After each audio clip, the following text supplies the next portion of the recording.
নাজিল করার জন্য নবীর দাম আকাশচুম্বী জনপ্রিয়তা বেড়ে গেছেন, বলেন সুবহানাল্লাহ। সম্মানিত ভাইরা আমার, 12টি মাসের মধ্যে যেই মাসে নাজিল করা হয়েছে মাহে রমজান মাস, বলেন তো মাহে রমজানের দাম আল্লাহর কাছে বেশি না কম? অনেক বেশি। এখন আসেন, যে রাতে নাজিল করা হয়েছে, হাদিস শরীফে এসেছে 1000 মাস কোনো মানুষ যদি ইবাদত করে, ওই একটি রাত ইবাদত করলে 1000 মাসের চাইতে উত্তম ইবাদত হয়ে যাবে, বলেন সুবহানাল্লাহ। এত সুন্দর গ্রন্থ আমরা পেয়েছি, এত সুন্দর কোরআন আমরা পেয়েছি, আর এই কোরআন থেকে আমরা অনেক সময় দূরে সরে আছি। জোরে বলেন ঠিক না বেঠিক? কোরআন থেকে দূরে সরে নাই আমরা, কোরআন থেকে দূরে সরে আসি বিধায় আমাদের এই অবস্থা, আমাদের মুসলমানদের এই করুণ দশা। সম্মানিত ভাইরা আমার, আমরা মুসলমান অথচ নামাজের মাসলা মাসাইল জানি না। আমরা মুসলমান অথচ নামাজ কোন ওয়াক্তে কয় রাকাত নামাজ এটাও অনেকে জানি না। অনেকে রয়েছে যারা কোরআন এবং হাদিসের সম্বন্ধে জ্ঞান খুব কম রাখে। জিজ্ঞাসা করলে বলে, ভাই এটা তো আমার কাজ না, এটা হুজুরদের কাজ। কার কাজ? কি বলে, এটা আমার কাজ না, এটা হুজুরদের কাজ। সম্মানিত ভাইরা আমার, বলেন তো এরকম কোন হাদিসে পাইছেন যে হুজুর আপনাকে সফায়াত করে, হুজুর আপনাকে কৈফিয়ত দিয়ে, আল্লাহর কাছে কৈফিয়ত দিয়ে আপনাকে জান্নাতে নিয়ে যাবে? এরকম হাদিস আছে? তাহলে হুজুরদের উপরে ছেড়ে দিয়ে আপনি কি পার পেয়ে গেলেন?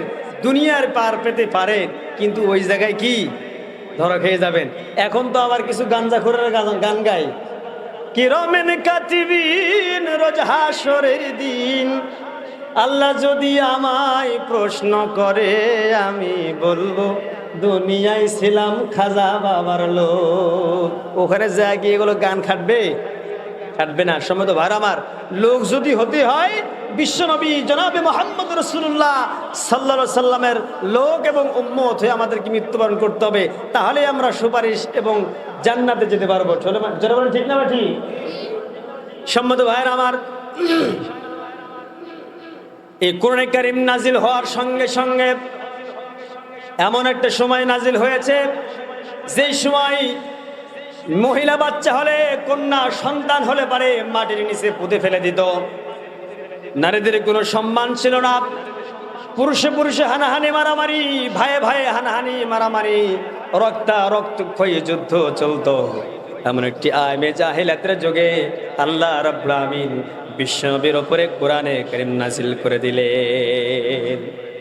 এই কোরআনে কারীম নাজিল করার সঙ্গে সঙ্গে আল্লাহ রাব্বুল আমিন মানুষদেরকে জানিয়ে দিলেন, নবীকে বললেন, হে নবী তুমি মানুষদেরকে জানিয়ে দাও, যতক্ষণ না পর্যন্ত আমার কোরআন তারা মেনে না নেবে, অ্যাকসেপ্ট না করবে, ততক্ষণ পর্যন্ত তারা জান্নাতি মেহমান হতে পারবে না, জান্নাতে যেতে পারবে না। তাদেরকে জানিয়ে দাও কোরআনটা যদি মানে তাহলে তারা হয়ে যাবে জান্নাতে। বলেন সুবহানাল্লাহ। সম্মানিত ভাইরা আমার, কোরআনের দাম যদি সব জায়গায় থাকার জন্য, ধরার জন্য, স্পর্শ করার জন্য বেড়ে যায়, দেখেন সামান্য একটা কাঠের রেহালের উপরে কোরআন কারীম রাখার জন্য বানানো হয়। অন্য বহু কাঠ রয়েছে, 20,000, 40,000, 80,000, 90,000, 1 লাখ, 1.5 লাখ টাকা দামের খাট রয়েছে। এই খাটে লাত্তি লাগলে একটা করে কি মনে মনে চিন্তা করছেন নাকি সালাম খাওয়া লাগবে? করছেন? মনে কোনো টেনশন আসে না যে সালাম খাওয়া লাগবে? এত টাকার দাম জাজিম বক্স খাট, 1.5 লক্ষ, 2 লক্ষ, 2.5 লক্ষ টাকা দাম। কোনো রকম ভাবে লাত্তি লাগলে সালাম খাওয়ার কোনো রকম টেন্ডেন্সি পোষণ হয় না, জাগেও না। কিন্তু রেহালে যদি কোনো রকম ভাবে পা একবার বেঁধে যায়, কতবার বুকে ধরে নিয়ে চুমো খায়। সম্মানিত ভাইরা আমার, কোরআন রাখার জন্য যদি সামান্য একটা রেহালের দাম বেড়ে যায়, সম্মানিত ভাইরা আমার, এই কোরআনটা যদি আমি আপনি যদি ভিতরে ধারণ করতে পারি, লালন করতে পারি, শিখতে পারি, পড়তে পারি, মানতে পারি, বলেন তো আমাদের দাম আল্লাহর কাছে বেড়ে যাবে নাকি কমে যাবে? বেড়ে যাবে না? কি পরিমাণ বাড়বে দেখেন। আল্লাহ রাব্বুল আমিন বিশ্বনবী জনাবে মুহাম্মদ রাসূলুল্লাহ সাল্লাল্লাহু আলাইহি সাল্লামের উপরে কোরআনে কারীম নাজিল করার সঙ্গে সঙ্গে তার সম্মান, তার ইজ্জতটা আরো বেড়ে গেল। তার জন্মলগ্ন থেকে শুরু করলে দেখা যায় বিশ্বনবী সাল্লাল্লাহু আলাইহি সাল্লাম যখন শিশু বাচ্চা ছিলেন, চা হবে না,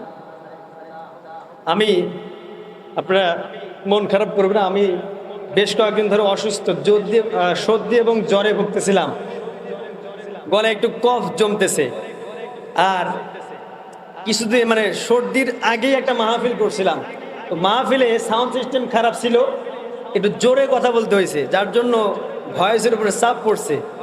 তা আমি আমার বড় ভাইকে বলছিলাম যে ভাইয়া না, যতটুকু আছে আলহামদুলিল্লাহ চলবে, আপনারা বুঝতে পারছেন তো আমার কথা? বুঝতে পারছেন না? তো একটু পানি হলে গলাটা ক্লিয়ার হয় স্যার।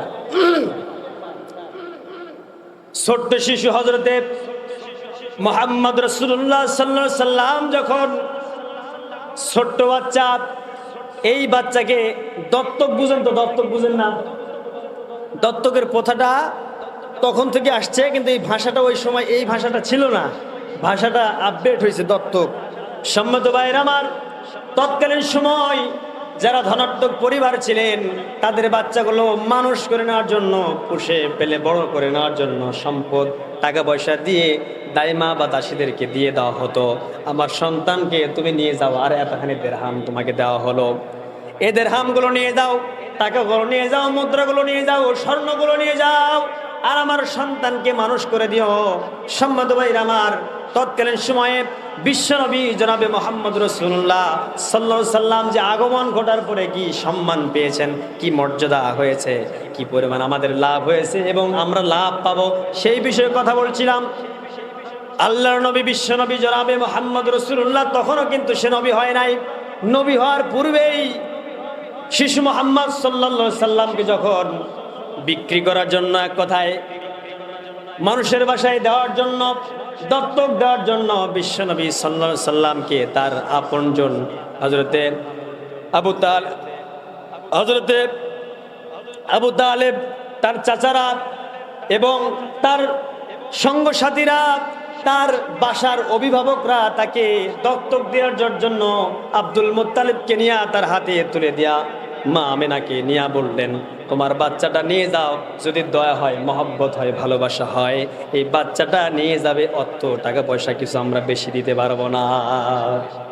সম্মত ভাইরা আমার, তৎকালীন সময় হযরত হালিমাতুস সাদিয়া তার স্বামীকে বললেন, স্বামী চলেন না, চলেন না, কতদিন ধরে আমাদের চুলায় আগুন জ্বলে না, যদি একটা সন্তান পায়, বাচ্চা পায়, আর বাচ্চার সঙ্গে যদি টাকা পয়সা পায়, ধন দৌলত পায়, সেই টাকা পয়সাগুলো আমাদের খাওয়া হবে, বাচ্চাকেও দুধ পান করাবো, বাচ্চা মানুষ করবো, আর বেশি টাকা পয়সা যদি পাই ওই অর্থগুলো আমরাও খেতে পারবো, অভাবের তাড়নাই। প্রাণের স্বামীকে বলেন, স্বামী চলেন না, একটা বাচ্চা নিয়ে আসি। বাচ্চার বাজারে চলে গেলেন। ধনাত্মক পরিবারের যে বাচ্চাগুলো স্বর্ণ মুদ্রা টাকা পয়সা বেশি দিয়েছে, এই বাচ্চাগুলো আগেই নিয়ে চলে গেছে। কিন্তু হযরতে হালিমাতুস সাদিয়ার কাফেলায় যখন বের হয়েছিলেন, তার গাধাটা এত ধীরে হাঁটতেছিল, এত দুর্বল, দীর্ঘদিন ধরে পেট পরিপূর্ণভাবে গাধা কেউ খাওয়াতে পারে নাই, নিজেরাও খেতে পারে নাই। গাধা যখন দুর্বল গাধা, এই দুর্বল গাধার উপরে, পিঠের উপরে সওয়ার করে বাজারে যখন গেলেন, যেতে যেতে কাফেলার লোকগুলো আগে তারা অতিক্রম করেছেন, তাদেরকে অতিক্রম করে চলে গেলেন। যাওয়ার পরে যে দেখলেন যাদের টাকা পয়সা বেশি, যাদের ধন দৌলত বেশি, সুন্দর সুন্দর বাচ্চাগুলি তারা নিয়ে চলে গেলেন। আর হযরতে হালিমাতুস সাদিয়ার এই গাধাটা এত দুর্বল প্রকৃতির গাধা ছিল, যে গাধাটা কাফেলার সব চাইতে পিছনে পড়ে গিয়েছিল। হযরতে হালিমাতুস সাদিয়া প্রাণের স্বামীকে বলেন, ওগো স্বামী, যত ধনাত্মক পরিবারের বাচ্চা ছিল, এই বাচ্চাগুলো তারা নিয়ে চলে গেছে, আমাদের গাধাটা দুর্বল হওয়ার জন্য আমরা আগে আসতে পারি নাই, আগে না আসলে তো আমরা ভালো বাচ্চা পাবো না, ধনাত্মক পরিবারের বাচ্চাগুলো পাবো না। এখন যে দেখা যায় যে কোনো বাচ্চা যদি থাকে, যদি কোনো টাকা পয়সা একটু কম হলেও খালি হাতে ফেরত যাওয়ার চাইতে কোনো বাচ্চা নিয়ে যাওয়া তো ভালো, কিছু না কিছু নিয়ে যাওয়া ভালো। যে দেখতেছেন মা আমেনা সেই জায়গায় দাঁড়িয়ে রয়েছে এবং তার নানা বা তার দাদা দাঁড়িয়ে রয়েছে। এই জায়গা থেকে হযরতে হালিমাতুস সাদিয়া দাঁড়িয়ে গেলেন। গাধাটা দাঁড়ানোর পরে তার স্বামীকে বলতেছিলেন, প্রাণের স্বামী, দেখেন তো একটা বাচ্চা দেখা যায়, এই বাচ্চাটাকে আমরা খালি হাতে না নিয়ে যায়, খালি হাতে না যে এই বাচ্চাটা যদি নিয়ে যায় তাহলে আমাদের পক্ষে একটু ভালো হবে, যে আমরা খালি হাতে গেলাম না, কাফেলার সব লোক বাচ্চা রয়ে গেছে, আমরা তো খালি হাতে আসতেছি না। কাছের জন মানুষ